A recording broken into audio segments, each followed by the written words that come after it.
নমস্কার, ভক্তি আলো ইউটিউব চ্যানেলে শিবপুরাণের পর্বে আপনাদের স্বাগত জানাই। আজকের উপস্থাপন শিবরাত্রি ব্রত। ঋষিরা একবার জিজ্ঞাসা করেছিলেন সুতদেবকে। তারা জিজ্ঞাসা করেছিলেন যে পূর্বকালে কে এই শিবরাত্রি ব্রত পালন করেছিলেন এবং অজান্তে এই ব্রত পালন করে কে কি ফল লাভ করেছিলেন।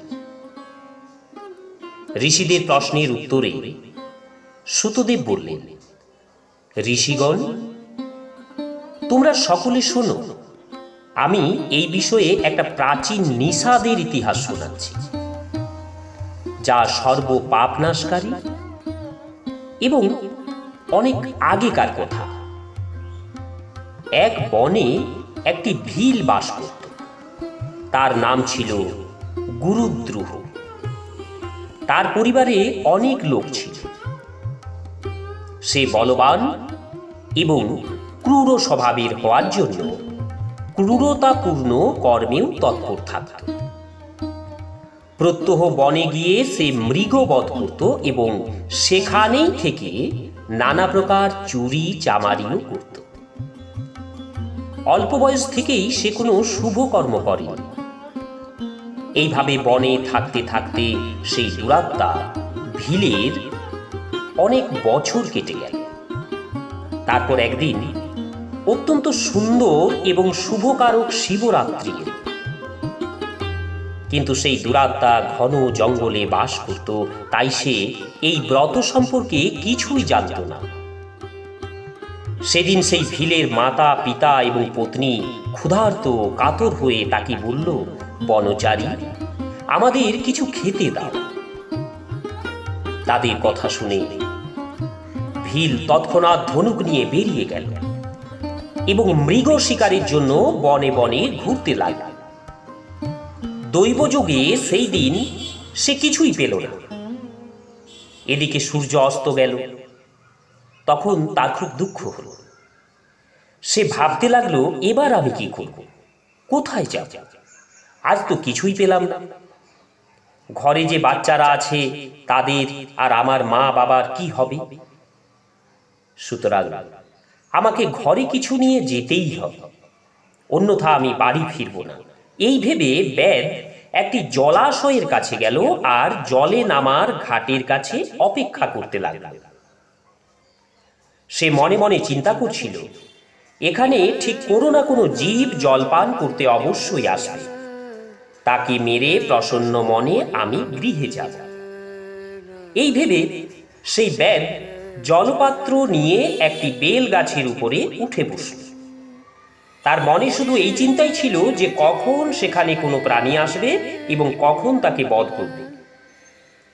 সেই প্রতীক্ষায় সে ক্ষুধা তৃষ্ণায় কাতর হয়ে সেখানে বসে থাকল। রাত্রের প্রথম প্রহরে সেখানে এক তৃষ্ণার্ত হরিণী এসে জোরে জোরে জল পান করছিল। আর সেই মৃগীকে দেখে বেদ খুব আনন্দিত হলো এবং তাকে মারবার জন্য তাড়াতাড়ি তার বাণে এক স্বর সন্ধান করল। এটা করতে গিয়ে তার হাতের ধাক্কায় কিছু জল এবং কয়েকটি বেল পাতা নিচে পড়ে গেল। আর সেই গাছের নিচে একটি শিবলিঙ্গ ছিল।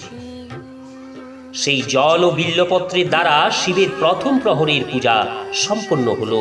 আর সেই পূজার মাহাত্ম্যে বেদের বহু পাপ তখনই নাশ হয়ে গেল। সেখানকার খটখট শব্দ শুনে হরিণী ভয় পেয়ে ওপর দিকে তাকাল। বেদকে দেখেই সে ব্যাকুল হয়ে বলল, হরিণী বলছে, বেদ, তুমি কি করতে চাও? আমাকে সত্য করে বলো। হরিণীর কথা শুনে বেদ বলল, আজ আমার পরিবারের সবাই ক্ষুধার্ত হয়ে আছে, তাই তোমাকে বধ করে তাদের ক্ষুধা মেটাবো, তাদের তৃপ্ত করব। বেদের এই ভয়ঙ্কর কথা শুনে এবং যাকে বাধা দেওয়া কঠিন সেই দুষ্ট ভিলকে বাণ লক্ষ্য করতে দেখে মৃগী ভাবতে লাগলো যে এবার আমি কি করব, কোথায় যাব? আচ্ছা, একটা উপায় বাইর করি। এই ভেবে সে বলল, ভিল, আমার মাংসে সে তুমি সুখ পাবে। এই অনর্থকর দেহের জন্য এর থেকে বেশি মহাপুণ্য কার্য আর কি হতে পারে? শত বৎসরেও তা বর্ণনা করা যায় না। কিন্তু এখন আমার বাচ্চারা সব আমার আশ্রমেই আছে। আমি তাদের আমার বোন অথবা স্বামীর কাছে সমর্পণ করে আমি এক্ষুনি ফিরে আসব। উপকার সৈব যৎ পুণ্যম জায়তে তিহ তৎ পুণ্যম শক্যতে নৈব বক্তুম বর্ষশতৈরপি স্থিতা সত্যেন ধরণী সত্যনৈব চ বারিধি সত্যেনো জলধারাশ্চ সত্যে সর্বম প্রতিষ্ঠিতম। বনচর, তুমি আমার এই কথা মিথ্যা বলে মনে করো না, কারণ আমি তোমার কাছে আবার আসব। এতে কোনো সংশয় নেই। সত্যের দ্বারাই পৃথিবী টিকে আছে, সত্য দ্বারাই সমুদ্র নিজ মর্যাদায় অবস্থিত, সত্যের দ্বারাই নির্ঝর থেকে জলধারা প্রবাহিত হয়। সত্যিই সবকিছু অবস্থিত।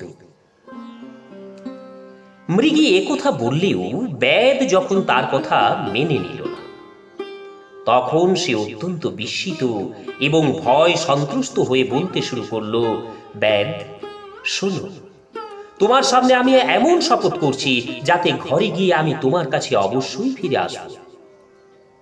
ব্রাহ্মণ যদি বেদ বিক্রয় করে, ত্রিকাল সন্ধ্যা না করে, তাহলে তার যে পাপ হয়, পতির আদেশ উল্লঙ্ঘন করে স্বেচ্ছাচারিতা করলে নারীদের যে পাপ প্রাপ্তি হয়, উপকারীর উপকার স্বীকার না করলে, ভগবান শঙ্করের থেকে বিমুখ হয়ে থাকলে, অন্যের সঙ্গে শত্রুতা করলে, ধর্ম লঙ্ঘন করলে এবং বিশ্বাসঘাতকতা এবং ছলনাকারীদের যে পাপ হয়, সেই পাপে আমি লিপ্ত হব যদি আমি পুনরায় ফিরে না আসি। এইভাবে অনেক শপথ করে হরিণী যখন চুপ করে দাঁড়ালো, তখন বেদ তাকে বিশ্বাস করে বলল, আচ্ছা, এখন তুমি তোমার ঘরে যাও। সেই হরিণী তখন হর্ষের সঙ্গে জল পান করে তার আশ্রমে চলে গেল। এর মধ্যে জাগ্রত অবস্থায় বেধে রাত্রের প্রথম প্রহর কেটে গেল। এদিকে সেই হরিণীর বোন তার দিদিকে খুঁজতে খুঁজতে সেইখানে জল পান করতে করতে এল। তাকে দেখে ভীল তৃণীর থেকে বান বার করল। তাতে আগের মতোই ভগবান শিবের উপর আবার জল এবং বিল্লপত্র কিছু পড়ল। তার দ্বারা মহাত্মা শম্ভুর দ্বিতীয় প্রহরের পূজা সম্পন্ন হয়ে গেল। যদিও তা প্রসঙ্গবশত হয়েছিল, কিন্তু তা ব্যাধের পক্ষে সুখদায়ক হয়েছিল। হরিণী তাকে বান তুলতে দেখে জিজ্ঞাসা করল, বনচারী, কি করছো? ব্যাধ আগের মতোই জবাব দিল, আমি আমার ক্ষুধার্ত পরিজনদের তৃপ্ত করার জন্য তোমাকে বধ করব। তা শুনে হরিণী বলল, ব্যাধ, আমার কথা শুনে আমি ধন্য। আমার দেহ ধারণ করা সফল হয়েছে, কারণ এই অনিত্য শরীর দিয়ে উপকার হবে, কিন্তু আমার ছোট্ট বাচ্চারা ঘরে আছে। সুতরাং আমি একবার গিয়ে তাদের আমার স্বামীর কাছে সমর্পণ করি, পরে তোমার কাছে ফিরে আসব। ব্যাধ বলল, তোমার কথা আমি বিশ্বাস করি না, আমি তোমাকে বধ করবই, এতে কোনো সংশয় নেই। তা শুনে সেই হরিণী ভগবান বিষ্ণুর শপথ করে বলল, ব্যাধ, আমি যা বলছি শোনো। যদি আমি ফিরে না আসি, তবে আমার সমস্ত পুণ্য যেন নষ্ট হয়ে যায়, কারণ যে কথা দিয়ে তা না রাখি, তার সব পুণ্য বিনাশ প্রাপ্ত হয়। যে ব্যক্তি তার বিবাহিতা নারীকে ত্যাগ করে অন্যের কাছে যায়, বৈদিক ধর্ম উল্লঙ্ঘন করে কল্পিত ধর্ম অনুসরণ করে, ভগবান বিষ্ণুর ভক্ত হয়ে যে শিব নিন্দা করে, মাতা পিতার মৃত্যু তিথিতে যে শ্রাদ্ধ না করে, এমনি কাটিয়ে দেয়, নিজের দেওয়া কথা পূরণ করতে কষ্টবোধ করে, সেই সব লোকেদের যে পাপ হয়, সেই পাপ যেন আমারও হয়, আমি যদি ফিরে না আসি। হরিণী একথা বলায় ব্যাধ তাকে যেতে দিল। মৃগী জল পান করে আনন্দে আশ্রমে ফিরে গেল। তাতে রাতের দ্বিতীয় প্রহরও ব্যাধের জেগে জেগেই কেটে গেল। এর মধ্যে তৃতীয় প্রহর শুরু হল। হরিণীর আসতে অনেক দেরি হচ্ছে দেখে ব্যাধ সচকিত হয়ে তাকে খুঁজতে লাগল। তখন সে জল খেতে আগত এক হরিণকে দেখতে পেল। সে অত্যন্ত হৃষ্টপুষ্ট ছিল। তাকে দেখে ব্যাধ অত্যন্ত আনন্দিত হয়ে তাকে মারবার জন্য ধনুকে বাণ নিয়ে উদ্যত হলো। আর তা করতে গিয়ে ব্যাধের প্রারব্ধবশত কিছু জল আবার বিল্লপত্র সেই শিবলিঙ্গের উপরই পড়ল। সৌভাগ্যবশত এতে ভগবান শিবের তৃতীয় প্রহরের পূজা সম্পন্ন হয়ে গেল। ভগবান এইভাবে তার উপরে নিজ দয়া দেখালেন। পাতা পড়ার শব্দে মৃগ ব্যাধের দিকে তাকিয়ে জিজ্ঞাসা করলেন, তুমি কি করছো? ব্যাধ উত্তর দিল, আমি আমার আত্মীয়দের আহারের জন্য তোমাকে বধ করব। ব্যাধের কথা শুনে হরিণের মনে খুব আনন্দ হলো এবং সে ব্যাধকে তৎক্ষণাৎ বলল, হরিণ বলল, আমি ধন্য, আমি ধন্য, আমার হৃষ্টপুষ্ট হওয়া সার্থক। কারণ আমার শরীরে আপনারা তৃপ্ত হবেন।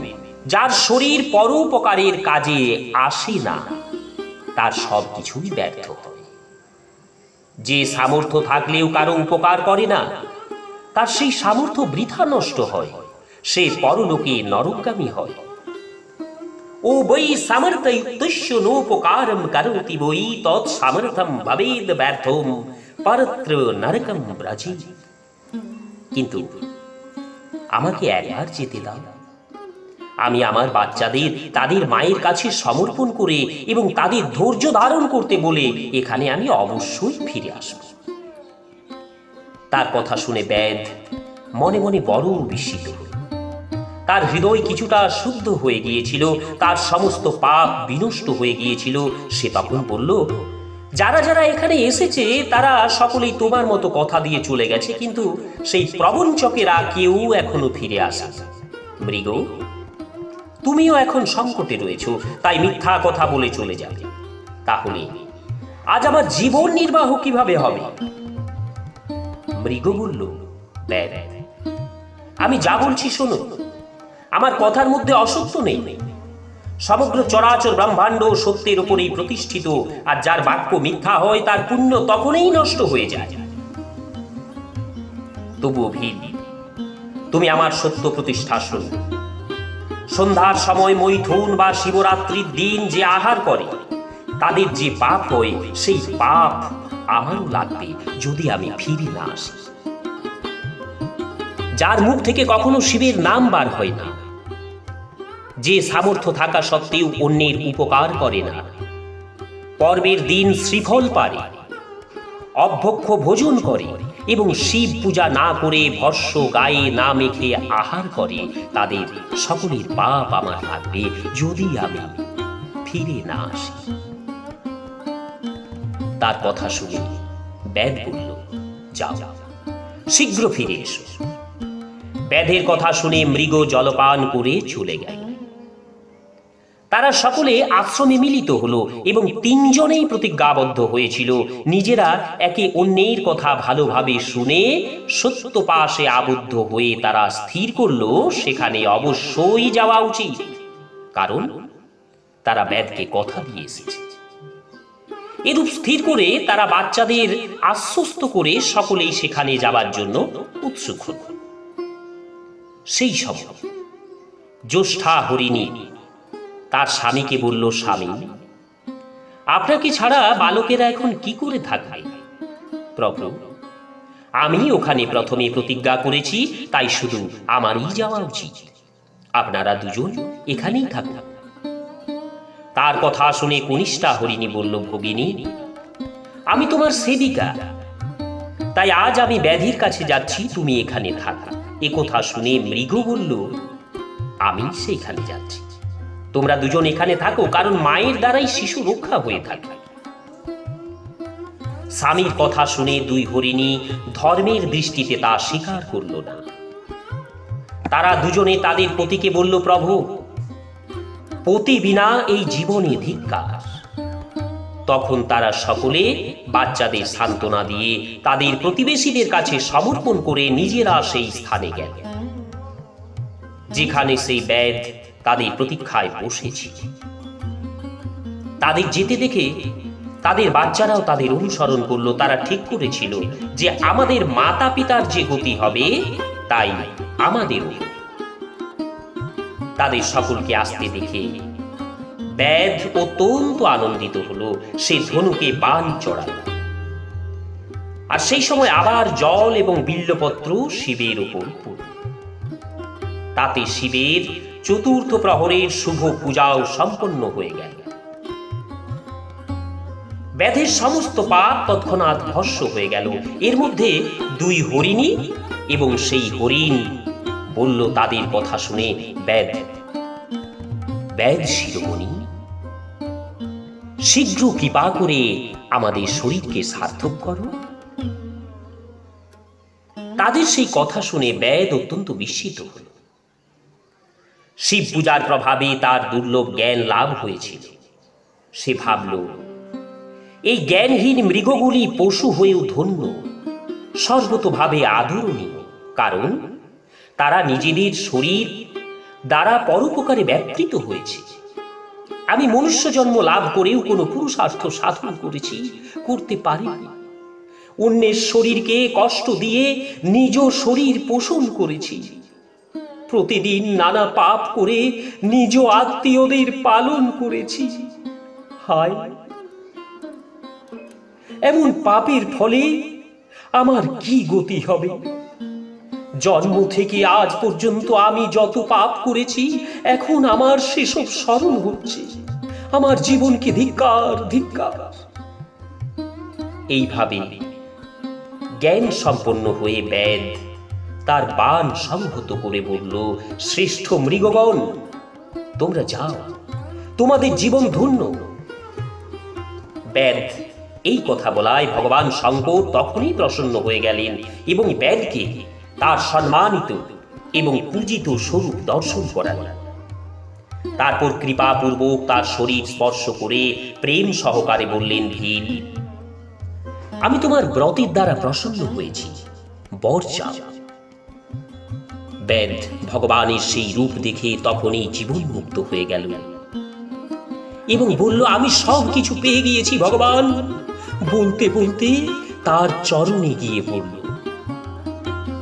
তার এই ভাব দেখে ভগবান শিব মনে মনে অত্যন্ত প্রসন্ন হয়ে তাকে গুহক নামে সম্বোধন করে কৃপা দৃষ্টিতে অবলোকন করে তাকে দিব্য বর প্রদান করলেন। শিব বললেন, ব্যাধ, আজ থেকে তুমি শৃঙ্গবেরপুরে উত্তম রাজধানীর আশ্রয়ে দিব্য ভোগ উপভোগ করো। তোমার বংশ নির্বিঘ্নে বৃদ্ধিপ্রাপ্ত হবে। দেবতাগণ তোমার প্রশংসা করবে। ব্যাধ, আমার ভক্তদের উপর স্নেহকারী ভগবান শ্রীরাম একদিন অবশ্যই তোমার গৃহে পদার্পণ করবেন এবং তোমার সঙ্গে মিত্রতা করবেন। তুমি আমার সেবায় মন লাগিয়ে দুর্লভ মোক্ষ লাভ করবে।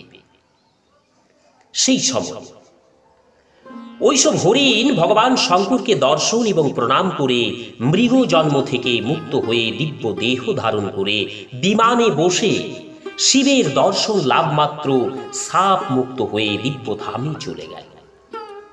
তখন থেকে অর্বুদ পর্বতে ভগবান শিব ব্যাধেশ্বর নামে প্রসিদ্ধ হলেন, যাকে দর্শন এবং পূজা করলে তখন এই ভোগ এবং মোক্ষ লাভ হয়। সেই ব্যাধ ওই দিন থেকে দিব্য ভোগ উপভোগ করে নিজ রাজধানীতে বসবাস করতে লাগল। সে ভগবান শ্রীরামের কৃপা লাভ করে শিবের সাযুজ্য প্রাপ্ত করে। অজান্তেই এই ব্রত অনুষ্ঠান করায় তার সাযুজ্য মোক্ষ প্রাপ্তি হয়।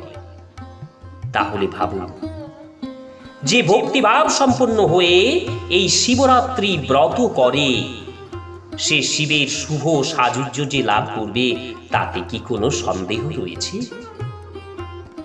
সম্পূর্ণ শাস্ত্র নানা প্রকার ধর্মের বিষয়ে ভালোভাবে বিচার করে শিবরাত্রি ব্রতকে সব থেকে উত্তম বলা হয়েছে।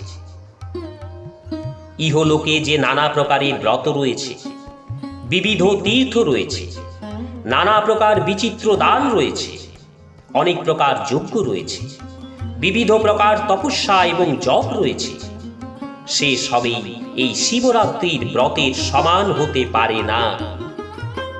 তাই নিজ হিতকাঙ্ক্ষী মানুষদের এই শুভতর ব্রত অবশ্যই পালন করা উচিত। এই শিবরাত্রি ব্রত অত্যন্ত দিব্য। এর দ্বারা সর্বদা ভোগ এবং মোক্ষ প্রাপ্তি হয়।